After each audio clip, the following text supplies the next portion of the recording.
This is the Loan Creator YouTube. We hope this video helps. In this video, I will explain how to file income tax offline. First, gather all your essential documents. This includes your Form W-2, any Form 1099, and records for deductions or credits. Having everything organized upfront will make the process much smoother and help prevent any last-minute scrambling. Make sure your Social Security number is handy too. Next, you'll need to get the right paper tax forms. You can download them from the IRS website or pick them up at a local post office. Take your time filling out each section, transferring all your income and deduction details accurately. It's crucial to be precise here to avoid any issues later on.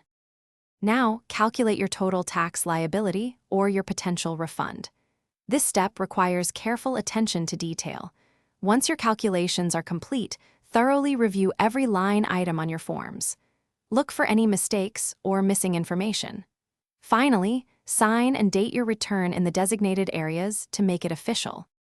Before mailing, make a complete copy of your entire tax return for your personal records. This is a vital step for future reference.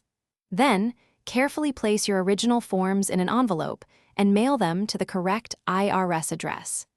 Using certified mail with a return receipt is a smart option for proof of delivery. Thanks for watching. Consider subscribing if we helped you.